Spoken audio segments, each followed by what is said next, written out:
சுய பரிசோதனை செய்து கொள்ள ஒரு நல்ல ஜீவனுள்ள வார்த்தைகளாய் அமைந்தது. ஆனாலும் கர்த்தர் நமக்கு இன்னும் நம்ம இதோடு இந்த கூடுகையில 86வது போதகர் அவர். 86வது போதகர் யாருன்னே தெரியாது, முகத்தை பார்த்ததே இல்லை. ஆனாலும் அந்த ஜீவனுள்ள வார்த்தைகளை நாம் கேட்க தேவன் கிருபை பாராட்டினார். அதுபோல இன்றைக்கும் தேவனுடைய வார்த்தையை கேட்கும்படியாய் ஐயா விஜயகுமார் ஐயா ஐசிஎஃப்ல எஸ்எஸ்சியா இருக்கார், சீனியர் செக்ஷன் என்ஜினியரா இருக்கிறாரு. உண்மையாக இந்த கூடுகையில நம்மளை அதிகமாக விரும்புகிற ஒரு நல்ல சகோதரர். உண்மையாகவே லாசர் ஐயா மூலியமா அந்த டச்சிலே இருக்கிறார். லாசர் ஐயா அப்போ பேசி நல்ல ஒரு டச்சிலே இருக்கிறார். உண்மையாகவே கர்த்தர் நல்லவர். நம்மை உண்மையாகவே அதிகமாக இப்பேற்பட்ட போதலோடு இணைத்து இன்னும் அந்த ஜீவனுள்ள வார்த்தைகளை கேட்டு நாம் பலப்படவும், இன்னும் நாம விட வேண்டிய காரியங்களை விட்டு இருதயத்துல இன்னும் ஒரு மாற்றத்தை ஏற்படுத்தி இந்த ஊழியத்தை முழுமையாய் நிறைவேற்ற கர்த்தர் அவர் வருகையில நாம் எதிர்கொண்டு போகும் பொழுது குற்றமற்றவர்களாய் எதிர்கொண்டு போக தேவன் தாமே கிருபை பாராட்டும்படியாய் இந்த ஊழியத்தை உண்மையாகவே இந்த ஊழியத்திற்காக ஜெபிக்கிற இணைந்து நம்மோடு கூட பயணிக்கிற எல்லா போதர்கள் விசுவாசிகள் எல்லாருக்காகவும் தொடர்ந்து ஜெபித்துக் கொள்ளுங்க. இன்றைக்கும் ஜீவனுள்ள வார்த்தைகளை விஜயகுமார் ஐயா பகிர்ந்து கொள்வார். கர்த்தர் நல்லவர். கர்த்தர் நல்லவர். ஆமென். ஆமென். இந்த நல்ல வேலைக்காக நான் ஸ்தோத்திரிக்கிறேன். கர்த்தர் நம்மத்திலே நிச்சயமாய் மகிமைப்படுவாராக. நல்ல வாய்ப்பை உண்டாக்கின கர்த்தருக்காக நான் நன்றி செலுத்துகிறேன். தேவன் தான் நம்மத்திலே மகிமைப்படும்படியாக கர்த்தருடைய வார்த்தை நம்மத்திலே மகிமையாய் கடந்து வரும்படியாய் தேவ சமூகத்துல மன்றாடும்படியாக விரும்புகிறேன். நான் கொஞ்சம் கண்களை மூடி தேவ சமூகத்துல ஆண்டவரோட பேசுவான்னு கேட்போம். கர்த்தர் நம்மத்திலே பேசுவாராக. நல்ல ஆண்டவரே, இந்த நல்ல வேலைக்காக இந்த பாயத்தை முத்தல் செய்கிறோம் தகப்பனே. எங்களை விரும்பியாக்கி தாழ்த்துகிறோம் ஐயா. ஆண்டவரே, நீர் எங்கள் மத்தியிலே இடைபடுகிறது. எங்கள் ஆவி ஆத்மா சரீரம் உணர எங்களை பதவி செய்ய. ஆண்டவரே, மனிதன் பேசுகிறது ஆண்டவரே அப்பா வெறும் காதுகளிலே மட்டும்தான் கேட்பான் ஐயா. என் ஆவியானவர் பேசுகிற பொழுது இருதயங்கள் அசைக்கப்படுகிறதையும் உள்ளங்களிலே மாற்றங்கள் உண்டாகிறதையும் ஆண்டவரே எங்கள் வாழ்க்கையிலே ஜீவன் பிறக்கிறது நாங்கள் பார்க்க முடியும் சிறப்பனே. ஆண்டவரே அப்பா, என் மாம்சமான சரீரம் ஆண்டவரே மறைக்கப்பட்டு நீர் எங்களிலே மகிமையாய் வெளிப்படும்படியாய் எங்களிலே மகிமையை கர்த்தரில் வெளிப்படும்படியாய் சொல்லியிருக்கிறேன். மகிமை ஆண்டவரே எங்கள் மத்தியிலே ஆண்டவரே மகிமையாய் செய்யப்படுகிறது. எல்லாரும் அட்மாஸ்பியர் நீர் எங்கள் மத்தியிலே மகிமைப்படும் பாப்பா. நீர் பெருகவும் நாங்கள் சிறுகவும் உங்கள் சமூகத்தை செலுத்துகிறோம். இதை பெரிய காலச்சியும் இயேசு நாம் செலுத்தலாக ஆமா ஆமா. கர்த்தர் நல்லவர். இந்த நல்ல மாணவிகளை கூட ஒரு விசை இந்த நல்ல கூடுகையில உங்களை நான் என்னுடைய வார்த்தை சத்தத்தின் வழியாய் சந்திப்பதிலே மிகுந்த மன மகிழ்ச்சி அடைகிறேன். நல்ல வாய்ப்பை உண்டாக்கினேன். இந்த அருமையான தேவனுக்கு நான் கர்த்தரை ஸ்தோத்திரிக்கிறேன். விசேஷமா இந்த நல்ல வேலையை எனக்கு உண்டாக்கி கொடுத்த அருமையான சகோதரர்களுக்காக ரயில்வே ஃபெலோஷிப்புக்கான கர்த்தரை ஸ்தோத்திரிக்கிறேன். பல ஆண்டுகளாய் கொரோனா பீரியட்ல உண்மையாவே ஒரு ஜப ஐக்கியத்தை நடத்துவது என்பது சாதாரண காரியம் இல்லை. ஜபத்தோடு கூட அநேகரை தேவனுக்குள்ளாய் வழிநடத்துவது என்பது ஒரு பெரிய போராட்டமான ஒரு காரியம். ஆனால் கர்த்தர் உண்மையாகவே அருமையான தேவதாசுகளை கொண்டு இந்த ஊழியத்தை கர்த்தர் முயற்சியும் கிருபையும் கிரியுமா நடத்துகிறதுக்கான கர்த்தரை ஸ்தோத்திரிக்கிறேன். கர்த்தர் மாத்திரமே நம்மத்திலே மகிமைப்படுவாராக. அதனால கூட எங்களுடைய வாக்குத்தத்த வார்த்தை இந்த நித்திய மகிழ்ச்சி ஊழியர்களுக்கும் நித்திய மகிழ்ச்சி ஜப வீட்டுக்கும் கர்த்தர் கொடுத்து இந்த வாக்குத்தத்த வார்த்தையை உங்களோடு கூட நான் பகிர்ந்து கொள்ள ஆசைப்படுகிறேன். கர்த்தர் தான் நம்மத்திலே மகிமைப்படுவாராக. இந்த நித்திய மகிழ்ச்சி ஊழியர்களை குறித்து சொல்ல வேண்டும் என்றால் கடந்த ஒரு 3.5 ஆண்டுகளாக அயனாவர பகுதியிலே சபையை நாங்கள் ஸ்தாபித்து இந்த ஊழியத்தை செய்து வருகிறோம். ஆனால் நித்திய மகிழ்ச்சி ஊழியங்களை நீங்கள மாதிரி கொரோனா நாட்களுக்கு முன்பாக இருந்து ஒரு ஜப கூடுகையை நடத்தி வருகிறோம். 3வது வெள்ளிக்கிழமையில இந்த ஜப கூடுகை இந்த அயனாவர பகுதியில் நடக்கிறது. அந்த கூடுகை நிமித்தமாக இந்த சபையை கர்த்தர் உருவாக்கி இங்க இருக்கிற அநேக ஆத்துமாக்களுக்கு சுவிசேஷத்தை கொண்டு போகிற நல்ல கருவியாய் இந்த நித்திய மகிழ்ச்சி ஊழியங்களில் ஜபபடியும் கர்த்தர் வைத்திருக்கிறார். அதற்காக நான் கர்த்தரை ஸ்தோத்திரிக்கிறேன். கர்த்தர் கொடுத்த இந்த நல்ல வாக்குத்தத்துக்காக நான் கர்த்தரை பார்த்து முத்தம் செய்கிறேன். விசேஷமா உங்களுக்கு கொடுத்த வாக்குத்தத்தை நான் வாசிக்கலாம். என்னோடு கூட நீங்கள் வேதத்தை திருப்பிக் கொள்வீர்கள் சொன்னால் இது கூட சேர்ந்த வாசிங்க. கர்த்தருடைய வார்த்தை உங்க வாழ்க்கையில் ஜீவனை உண்டாக்கட்டும். எஸ்ராவின் தீர்க்க தரிசன புஸ்தகம் 8ஆம் அதிகாரம் 22ஆம் வசனத்தில் நடுப்பகுதி மையப்பகுதியோட வார்த்தையை நான் வாசிக்கிறேன். என்னோட கூட நீங்கள் திருப்பிக் கொள்ளுங்கள். எஸ்ரா தீர்க்க தரிசன புஸ்தகம் 8ஆம் அதிகாரம் நடுப்பகுதி மையப்பகுதி. இந்த வேதத்துல 599வது பக்கத்தை நீங்க திருப்பிக் கொள்வீங்கன்னா என்னோட சேர்ந்து கூட வாசிங்க. கர்த்தர் உங்களோட இருப்பார். எங்கள் தேவனுடைய கரம் தம்மை தேடுகிற எல்லோர் மேலும் அவர்களுக்கு நன்மையா இருக்கிறது என்று கர்த்தருக்கு ஸ்தோத்திரம். எங்கள் தேவனுடைய கரம் தம்மை தேடுகிற எல்லோர் மேலும் அவர்களுக்கு நன்மையால் இருக்கிறது என்று. தம்மை தேடுகிற யாவருக்கும் கர்த்தருடைய கரம் நன்மையாய் உண்டாயிருக்கிறதை குறித்து இந்த நல்ல மாலை வேளையில ஆண்டவர் எங்களுக்கு இந்த ஆண்டின் வாக்குத்தத்தத்தை கற்றுக் கொடுத்திருக்கிறார். தம்மை தேடுகிற எல்லோர் மேலும் கர்த்தரை தேடுகிற கர்த்தர் என் தேவன் என்று சொல்லி கர்த்தரை யாரெல்லாம் தங்கள் இருதயத்தை திருப்புகிறார்களோ கர்த்தர் பக்கமாய் தங்களுடைய இருதயத்தின் கண்களையும் தங்களுடைய ஏக்கத்தையும் தங்களுடைய பாரத்தையும் கர்த்தருடைய முகத்துக்கு நேராக திருப்புகளுடைய மத்தியிலே அவர்களுக்கு கர்த்தருடைய கரம் நன்மையாயிருக்கிறது. ஆமென். கர்த்தர் கிருபையா இருப்பார். அவனையதே எஸ்ராவின் புஸ்தகம் 7ஆம் அதிகாரம் 28ஆம் வசனத்தில் நாம் வாசிக்கிற போது, அப்படியே என் தேவனுடைய கரம், என் தேவனாகிய கர்த்தருடைய கரம் என் மேல் இருந்ததினாலே நான் திடன் கொண்டு இஸ்ரவேலிலே சில தலைவர்களை என்னோடு கூட வரும்படி சேர்த்து கொண்டேன்.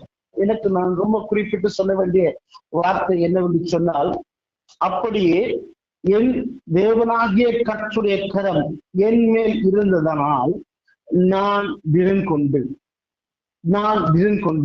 ஐ ஹவ் ஸ்ட்ரெங்தன்ட் அப்படின்னு வசனம் சொல்லுகிறது.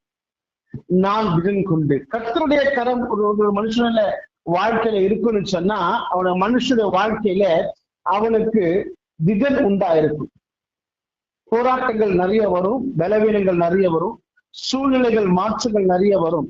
ஆனால் கர்த்தருடைய கரம் ஒரு மனிதனுடைய வாழ்க்கையில இருக்கும் என்று சொன்னால் அவருடைய வாழ்க்கை மாற்றப்படுகிறதை, அவருடைய வாழ்க்கை மறுரூபம் அடைகிறதை, அவன் வாழ்க்கை பயமில்லாத ஒரு சூழ்நிலைக்கு நேராய் கடந்து போகிறதை நாம் பார்க்க முடியும். இன்னைக்கு நிறைய பயங்க நம்முடைய வாழ்க்கையில, நம்முடைய வாழ்க்கையில் நிறைய பயம். குடும்பத்தை குறித்து பயம், எதிர்காலத்தை குறித்து பயம், பிள்ளைகளுடைய வாழ்க்கை குறித்து பயம், கணவனுக்கு மனைவி குறித்து பயம், மனைவிக்கு கணவனை குறித்த பயம், உறவுகளை குறித்த பயம், நம்முடைய பொருளாதாரத்தை குறித்த பயம், அதிகாரத்தை குறித்த பயம், அதிகாரத்தை குறித்த பயம், தேவையை குறித்த பயம், மரணம் வந்துருமோ அப்படின்ற பயம்.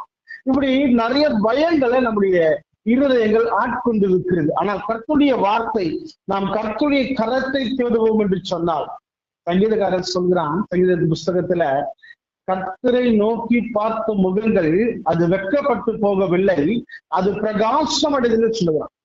அப்போ கர்த்தரை நோக்கி பார்த்த முகங்கள் பிரகாசம் அடைகிற பொழுது அவருக்குள்ளே திடம் உண்டாயிருக்கிறது, திடம் மனது உண்டாயிருக்கிறது நாம் பார்க்க முடியும். கர்த்தரை நோக்கி பார்ப்பதுனா என்ன? நான் எல்லாவற்றையும் தன்னை தாழ்த்தி என்னுடைய தேவ சமூகத்திலே என்னை தாழ்த்தி அவரை சார்ந்து கொள்வதே கர்த்தரை நோக்கி நான் பார்ப்பது.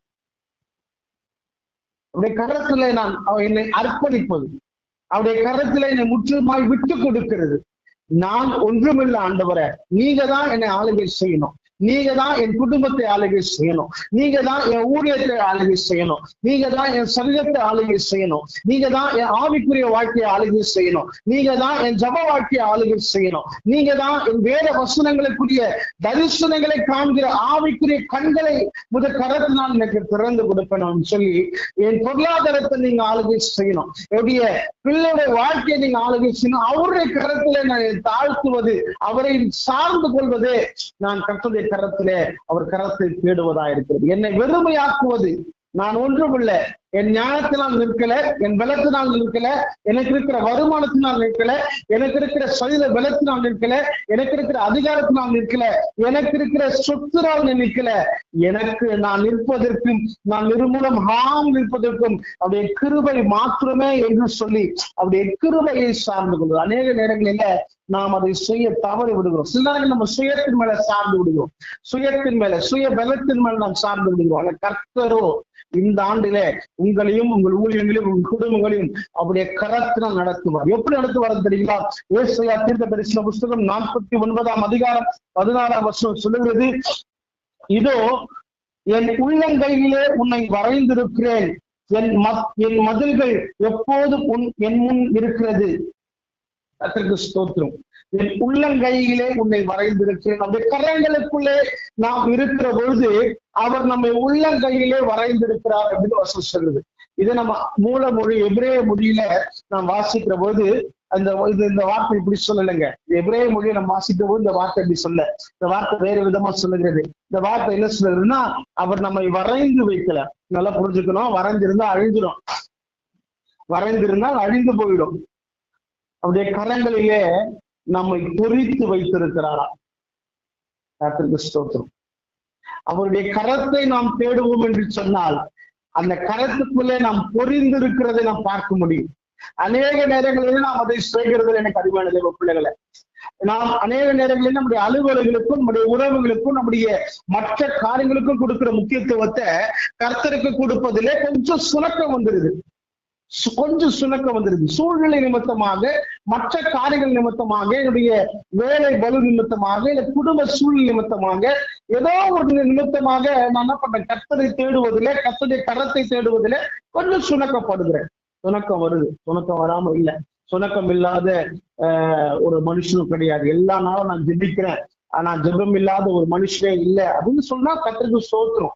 ஆனா சில நேரங்கள்ல நம்முடைய பலவீன நிமித்தமா, நம்முடைய பயணங்கள் நிமித்தமா, நம்முடைய அலுவலக நிமித்தமா, நம்முடைய சூழ்நிலை நிமித்தமா ஜபத்தை கொஞ்ச நாள் நம்ம தள்ளி போட்டுடுறோங்க.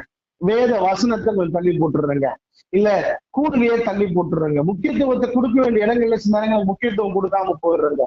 அந்த சூழ்நிலையில ஆவியானவர் நமக்கு பேசுகிற ஒரு வார்த்தை, நீங்க எதை முக்கியத்துவப்படுத்துறீங்க, இந்த சூழ்நிலை எதில் நீங்க முக்கியத்துவப்படுத்துறீங்க அப்படின்னு ஆண்டவர் நமக்கு பேசுகிற ஒரு வார்த்தை. என்ன நீங்க முக்கியத்துவப்படுத்துறீங்களா? என் கரத்தை நீங்க தேடுறீங்களா? என் கரம் உங்களுக்கு நன்மையா இருக்குன்னு விசுவாசிக்கிறீங்களா அப்படின்னு சொல்லி ஆண்டவர் சொல்ல, நானும் உங்களை உள்ளங்கையில் புரிந்திருக்கிறேன். நான் புரிந்திருக்கிறேன் அப்படின்னா புரிந்து கொள்வது அப்படின்னு சொன்னா சதுக்குவதுன்னு சொல்லி அர்த்தம். எவரே மூல மொழியில அப்படிதான் சொல்லுதுங்க.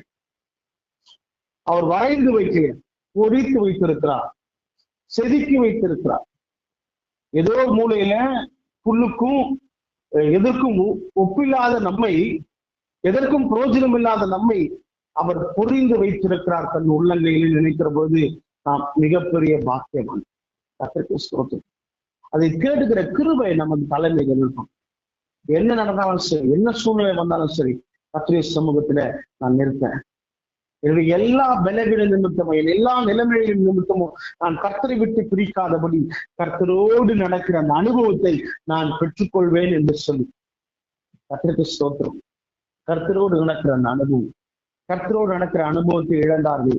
இதன் தோற்றத்திலே ஆதாமும் ஏவாளும் எழுந்து போனார்.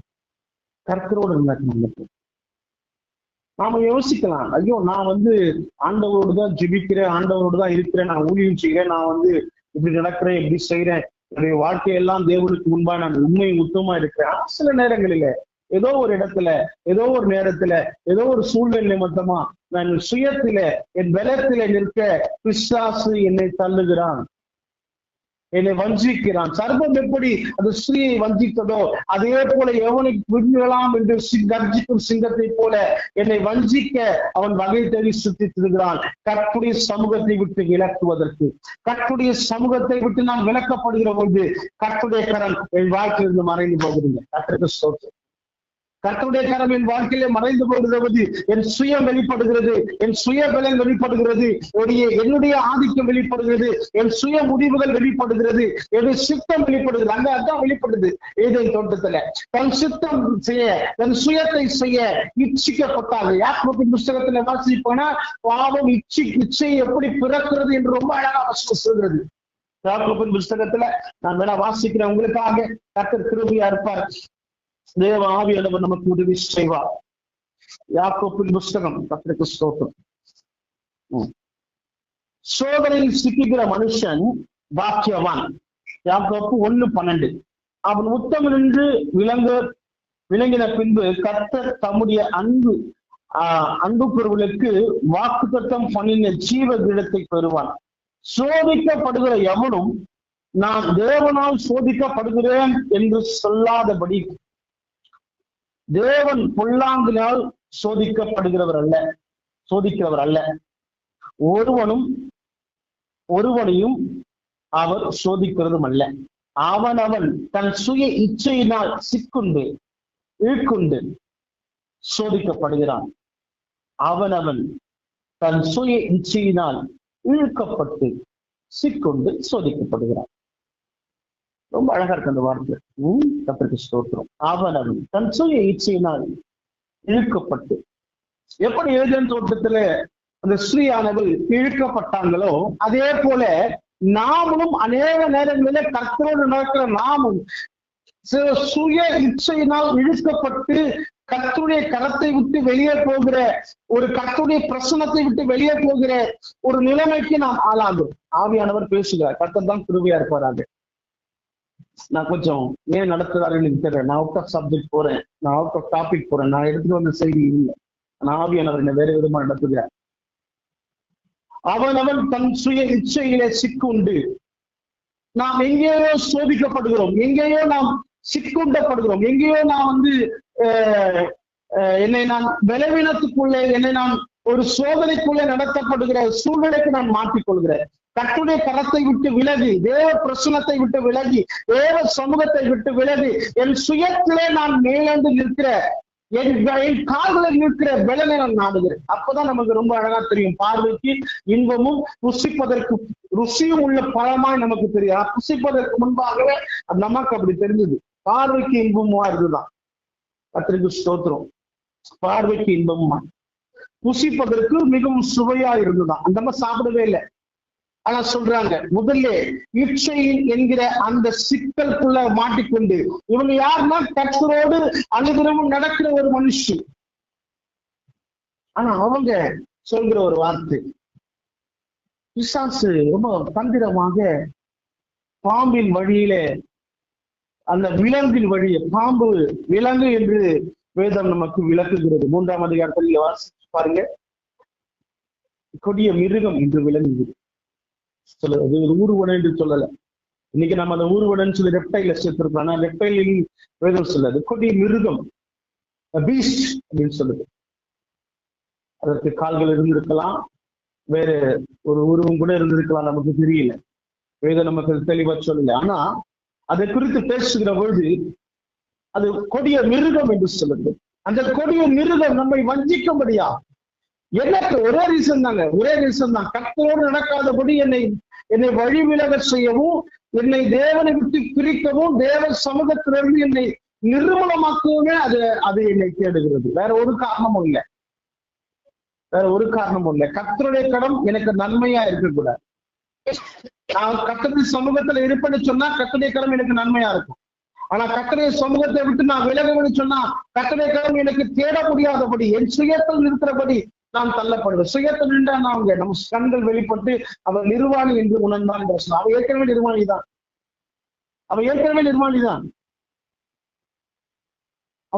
நிர்வாணி. ஆனா அது அப்போ அவங்க நமக்கு தெரியல. ஏன்னா கர்த்தரோடு அவன் இருந்தான். அவன் அங்கே ஒரு அத்தி இலைகளை உருவாக்க, அத்தி இலைகளை தேய்த்து ஒரு ஆடையை உருவாக்குறான். நான் சொல்றேங்க, அதுதான் முதல் மதம். சுயத்தை சார்ந்து கொள்கிற, ஒரு தனக்கென்று பாதுகாப்பை உருவாக்குகிற உலகத்தில் உருவான முதல் மதம் அது. முதல் மதம். அங்க ஒரு மதம் உருவாகுது. அவங்களுக்கு ஒரு பாதுகாப்பு, தன் பாவத்தை மறைக்க, தன் நிர்வாணத்தை மறைக்க ஒரு விஷயத்தை தேடுறாங்க. இன்னைக்கு நிறைய பேர் அந்த மாதிரி தேடுறாங்க. தன் பாவத்தை எங்கேயோ போய் கழுவணும்னு சொல்றாங்க. தலைமுடி கொடுத்தா கழுவிடுமா, இல்ல காத்துல குளிச்சா கழுவிடுமா, இல்ல காணிக்க போட்டா கழுவிடுமா. இதுதான் அங்க நடந்தது.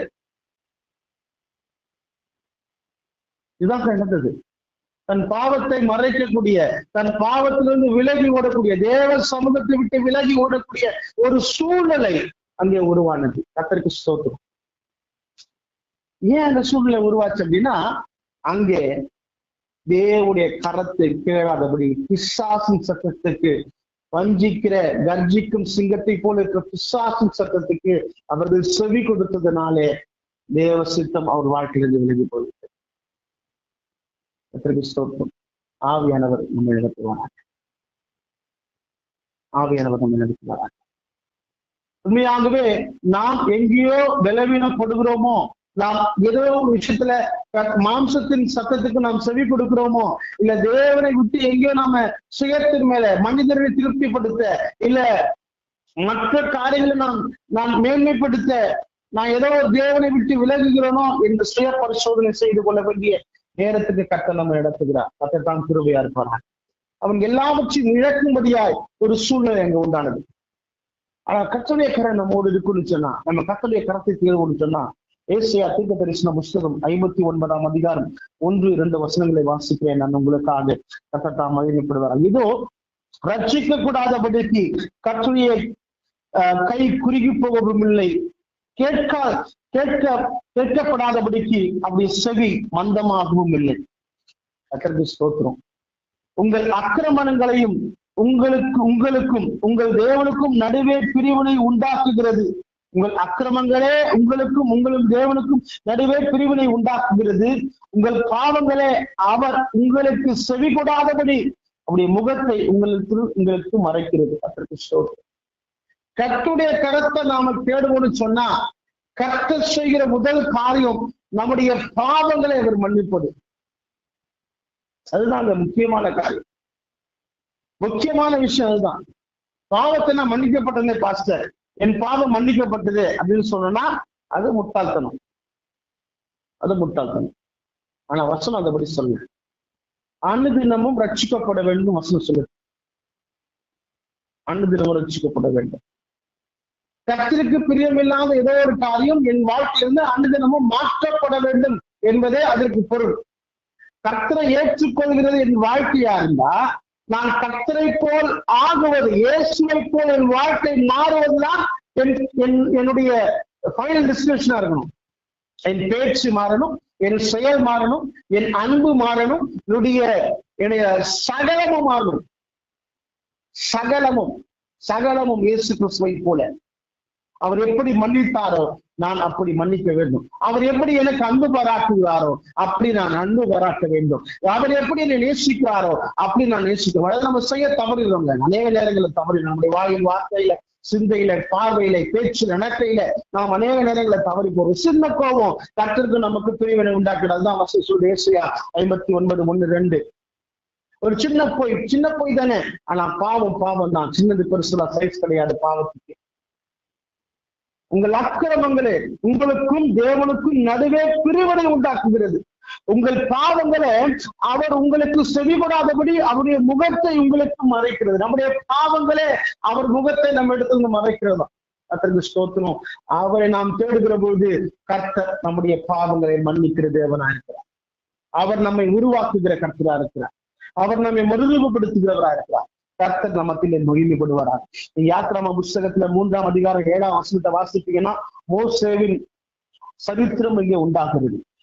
அப்பொழுது கர்த்தர் எகிப்தில் இருக்கிற என் ஜனங்களின் உபத்திரத்தை நான் பார்த்து ஆலோசனை நிமித்தம் அவர்கள் இடுகிற கூக்குரலை கேட்டேன். அவர்கள் பாடுகிற வேதனை அறிந்திருக்கிறேன் என்று கர்த்தர் சொல்லுகிறார். உங்கள் வேதனை கர்த்தர் அறிந்திருக்கிறார். பாடுகளை கர்த்தர். என்ன வேதனைங்க? கர்த்தரை விட்டு பிரிஞ்சாவே வேதனை தாங்க. நான் அவ்வளவுதான் சொல்லுவேன். தேவ சமூகத்தை விட்டு பிரிஞ்சாவே வேதனை தாங்க.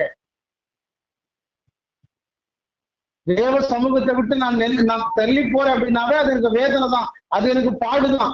நான் கர்த்தருடைய சமூகத்துக்கு வருவேன்னு சொன்னா அது கர்த்தர் எனக்கு கொடுக்கிற பலன்.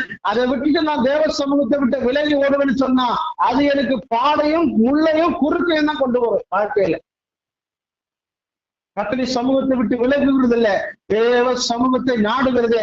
என் பாவங்களை எனக்கு மன்னித்து கர்த்தருடைய முகத்தை எனக்கு பிரகாசிக்க செய்கிறது. நான் சொன்ன சங்கீதக்காரர் சொல்றான்னு, அவரை தேடுகிற முகங்கள் பிரகாசம் அடைகிறது. அவரை நோக்கி பார்த்த முகங்கள் பிரகாசம் அடைது. நிச்சயமா நம்முடைய முகங்களும் பிரகாசம் அடைது. கர்த்தரை நோக்கி பார்க்கிற பொழுது அவர் நம்முடைய பாவங்களை மன்னிக்கிறார். அவருடைய கரம் நமக்கு நன்மையா இருக்கு. நம்முடைய பாவங்களை மாத்திரமல்லங்க, அவர் நம்முடைய குடும்பங்களின் பாவம், நம்முடைய பிள்ளைகளின் பாவங்களை, நம்முடைய பிள்ளைகளுடைய வாழ்க்கையை மாற்றக்கூடிய, அவருடைய வாழ்க்கையில பெரிய மாற்றத்தை உண்டாகும். நம் குடும்பத்தில் ரட்சிக்கப்படாத தனக்கூடிய வாழ்க்கையை மாற்றக்கூடிய கிருபையை உங்க கரத்துல கொடுத்திருக்கிறார். நான் திரும்ப சொல்றேன், கர்த்தர் உங்களை கொண்டுதான் அங்க ரட்சிக்க போகிறார். நீங்கள் அவர்களுக்காய் முழங்கால் படுகிற பொழுது, அவர்களுக்காய் கர்த்தரை நோக்கி பார்க்கிற பொழுது, அவர்களுக்காக நீங்கள் கண்ணீர் விடுகிற பொழுது, அவர்களுக்காய் ரட்சிக்கப்படாத ஆத்துமாக்களுக்காய் தேவ சமூகத்திலே காத்திருக்கிற பொழுது, கர்த்தர் உங்கள் ஜபங்களை கேட்டு அவர்கள் இடுகிற கூக்குரலை கர்த்தர் கேட்பார். நிச்சயமா அவர்களை ரட்சிப்பார். அவருடைய கரம் உங்கள் குடும்பத்தில் நன்மையா. நாம மட்டும் பரலோகம் போனா பார்த்தாதுங்க, நம்முடைய குடும்பமும் போனுங்க. நம் வாழ்க்கை, நம்முடைய மனைவி, நம்முடைய தாய்மார், நம்முடைய தகப்பனார், நம்முடைய பிள்ளைகள், நம்முடைய உறவுகள், அண்ணன் தம்பி அக்கா தங்கச்சி எல்லாரும் ஆண்டவர் சமூகத்துல போனோம். இங்க நாம என்ன அன்பா இருந்த என்ன பிரயோஜனம்? அங்க நாம மட்டும் போனா என்னங்க பிரயோஜனம்? நமக்கு ஆண்டவர் கேள்வி கேட்க மாட்டாரு. இவ்வளவு அன்பா இருந்தேப்பா, இவ்வளவு நேசிங்களே, இவ்வளவு அன்பு பாராட்டினீங்களே, இவ்வளவு நீங்க உங்களுக்கு உதவி செஞ்சீங்களே, அவ்வளவு நீங்க கிருபையா இருந்தீங்களே, அவரை ரட்சிப்பு சொன்னீங்களே, அவங்களுக்கு இயேசுவை நீங்க சொல்லிக் கொடுக்கலையே, அவர்களுக்காக நீ ஜெபிக்கலையே, அவர்களுக்காக நீ உபவாசிக்கலையே, அவருடைய பாவங்கள் மன்னிக்கப்படலையே என்று சொல்லி நம்மை பார்த்து ஆண்டவர் கேள்வி கேட்பார். நாம் ரட்சிக்கப்படுவது மாத்திரமல்ல, நாம் நம்முடைய குடும்பத்தையும் நாம் யாரில் பாரப்படுகிறோமோ அவர்களையும் கர்த்தர் சமூகத்திலே கொண்டு போவது அவசியமா இருக்கிறது. கர்த்தர் நமக்கு நன்மையா இருப்பதா, தேவன் தாம் நம்மத்திலே மகிமைப்படுவாரால் கர்த்தர் தாம் கிருபையா இருப்பார். இரண்டாவது குறிப்பு சொல்றேன். முதலாவது கர்த்தருடைய கரத்தை தேடுகிற பொழுது அவருடைய கரம் நமக்கு நன்மையா இருக்கு. தேவன் அது மாத்திரமில்லை, கர்த்தருடைய கரத்தை நாம் பெற்றுக்கொள்கிறோம். கர்த்தருடைய கரத்தை நாம் தேடுகிற பொழுது கர்த்தர் இரண்டாவது காரியத்தை நம்முடைய வாழ்க்கையை செய்வார். லூக்கா எழுதின சுவிசேஷ புத்தகம் 10ஆம் அதிகாரம் 19ஆம் வசனத்தை நாம் வாசிக்கிறோம் உங்களுக்காக. இதோ சர்ப்பங்களையும் தேள்களையும் மிதிக்கவும், சாத்தானுடைய சகல வல்லமையை மேற்கொள்ளவும் சகல உங்களுக்கு அதிகாரம் கொடுக்கிறேன் என்று உங்களுக்கு ஒன்றும் உங்களை சேதப்படுத்த மாட்டாது என்று சொல்லுகிறேன். ஒன்று மாசத்து இதோ சர்ப்பங்களையும் தேள்களையும் மிதிக்கவும், சாத்தானுடைய சகல வல்லமையும் மேற்கொள்ளவும் உங்களுக்கு அதிகாரம் கொடுக்கிறேன், ஒன்றும் உங்களை சேதப்படுத்த மாட்டார். ஆண்டவர் அவருடைய கரத்தை தேடுகிற பொழுது, அவருடைய சமூகத்தை நாம் தேடுகிற பொழுது, அவருடைய முகத்தை நாம் தேடுகிற பொழுது கர்த்தர் முதலாவது பாவங்களை மன்னிக்கிறார், இரண்டாவது நமக்கு வல்லமையை கொடுக்கிறார். எதற்காக? நம்முடைய ஜெபங்களுக்கு பதில் கொடுக்க, வியாதிகளை நீக்க. நீங்க ஜனங்க மேல கை வச்சு ஜெபம் பண்ணீங்கன்னா கர்த்தர் அந்த சுகம் கொடுப்பார். நிச்சயமா நீங்க ஊழியத்தில் போகிற போது கர்த்தர்களை பயன்படுத்துவார். உங்களுடைய கரங்களை கர்த்தருடைய கரமாய் கர்த்தர் மாற்றுவார். தேவனுடைய கரம் எப்படி வல்லமையா செயல்படுகிறதோ அப்படியே உங்கள் கரம் கர்த்தருடைய கரமாய் மாறி அநேகரை விடுவிக்கும்.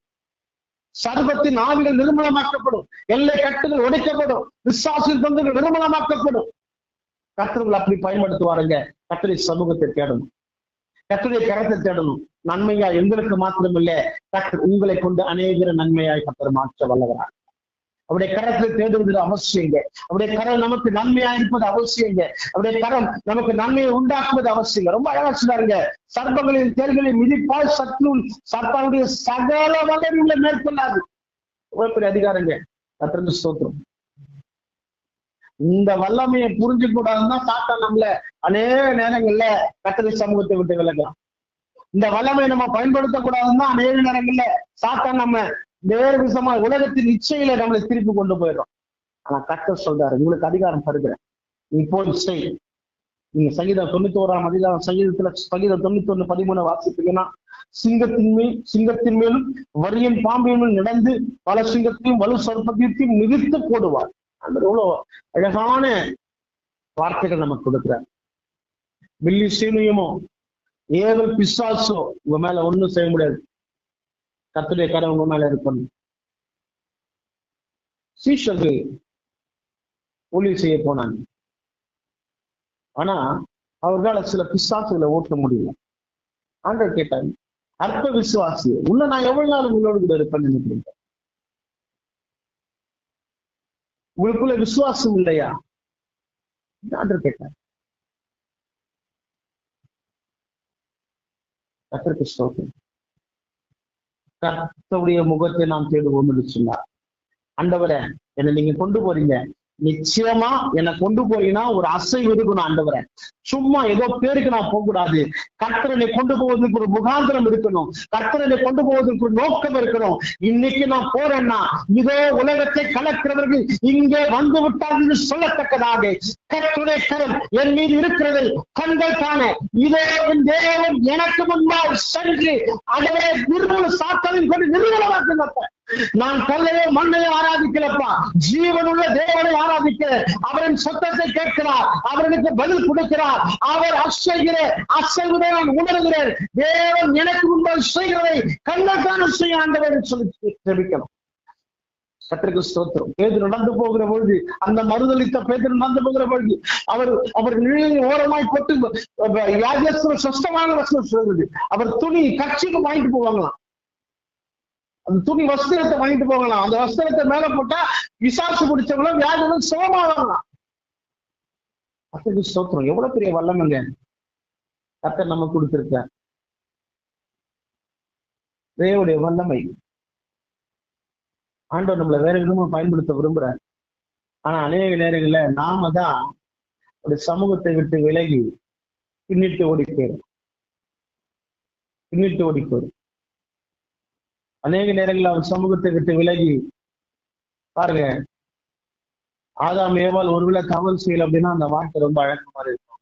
இயேசு கிறிஸ்துவான ஒரு சிலுவையில மறிக்கிற வரைக்கும் நாம் பிதாவை தரிசிக்க முடியாது. அவருடைய இடைப்படுகிற அந்த அனுபவத்தை பெற்றுக் கொள்ளாத முடியாதபடிக்கு எவ்வளவு நாட்கள் பின்னிட்டு போச்சு. அந்த நாட்கள்ல பிறந்தவங்க, அந்த நாட்கள்ல வளர்ந்தவங்க, அந்த நாட்கள்ல இருந்தவங்க இருக்கு. எல்லாருக்கும் நமக்கு கிடைச்ச இந்த வாய்ப்பு கிடைக்கல. அந்த பரிசு ஸ்தலத்துக்குள்ள, அந்த மகா பரிசு ஸ்தலத்துல போறதுக்கு வாய்ப்பு கிடைக்கல. அவர் பரிசுத்தம் உள்ள தேவன். அவர் அடிச்சு போட்டு வாசனம் சொல்லி அந்த கர்த்தர் நமக்கு இப்படிப்பட்ட மேன்மையான காரியத்தை நம்ம வாழ்க்கையில கர்த்தர் கிருபையா கொடுத்திருக்கிறார். சமூகத்துக்கு நாம் போறோம், எங்க வேணா போலாம், எப்படி வேணா போலாம். கர்த்தர் நம்ம நடத்துகிற தேவனா இருக்கிறார். எந்த சூழ்நிலையா இருந்தாலும் சரி, நம்ம எங்க வீடா இருந்தாலும் சரி, ரோடா இருந்தாலும் சரி, வேலை மேல இருந்தாலும் சரி, இல்ல எந்த மேல இருந்தாலும் சரி, அப்பான்னு கூப்பிட போது அவருடைய பிரச்சனை நம்ம மூடுகிறது. அல்லேலூயா. தேவன் நம்மத்திலே மகிமைப்படுகிறார். கர்த்தர் நம்மத்திலே இடைப்படுகிறார். கர்த்தருடைய கரம் நமக்கு நன்மையாகும். திரும்ப சொல்றேன், கர்த்தருடைய கரம் நமக்கு நன்மையாகும்.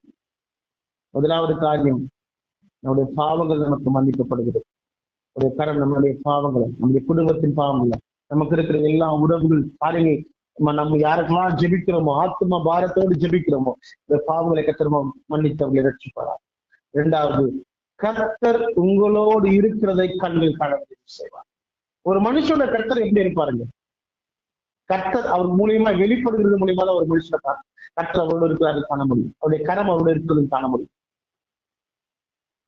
எலியா சொன்னாரு, பாகால் தீர்க்கதரிசியில பார்த்து, எவ்வளவு கூப்பிடுங்க, உங்க தெய்வம் ஒருவேளை தூங்க போயிருக்கலாம், ஒருவேளை சாப்பிட்டு இருக்கலாம், ஒருவேளை குளிச்சுட்டு இருக்கலாம், கிண்டல் பண்ணாரு. ஆனா கர்த்தருடைய கரம் அந்த மனிதனோடு இருக்கிறத, அந்த தீர்க்கதரிசியோடு இருக்கிறத கண்கள் காண கர்த்தர் செய்தார். ஒரு பெரிய மிராக்கலை, ஒரு பெரிய அதிர்ஷ்டத்தை செய்தார். இந்த கரம் அவரோடு இருக்கிறத கண்கள் காண செய்தார். எலிசா சால்வை அடிச்சார், இரட்டிப்பான வல்லமையோடு யோர்தான் நதி பிளக்கும் பண்ணமா அவரை பார்த்து கிண்டல் செய்த, கேலி செய்த, அவருடைய நகைத்த அந்த கண்களுக்கு முன்பாய் கட்டளை கடமோடு இருந்து ஒரு மகிமை காண கற்று செய்தார். அவரை பார்த்து நடுங்கிறவர்களுக்கு, அவர் ஒரு தேவ மனிதன், இவருக்குள்ளே பரிசுத்தம் இருக்கிறது, இவருக்குள்ளே பரிசுத்த தேவன் வாசம் பண்ணுகிறார் என்று சொல்லத்தக்கதால் ஒரு நடுக்கத்தை உண்டாக்கினார். ஒரு நடுக்கத்தை உண்டாக்கினார். தேவன் தாம் கிருபையா இருப்பாரார். தேவன் தாம் மகிமைப்படுவார். மூன்றாவது காரியம், வேகமா கொஞ்சம் போற நேரம் இல்லாத காரணம் கொஞ்சம் வேகமா போறேன். சங்கீதம் 139 சங்கீதம் 10 வசனம். அங்கேயும் உமது கை என்னை நடத்தும், உமது வலது கரம் என்னை பிடிக்கும், இருள் என்னை மூடிக்கொள்ளும் இரவும் என்னை சுற்றி வெளிச்சமாயிருக்கும். உமக்கு மறைவானது இருளும், உமக்கு மறைவாக இருளும் அந்தகாரப்படுகிறது, இரவும் பகலை போல வெளிச்சமா இருக்கிறது.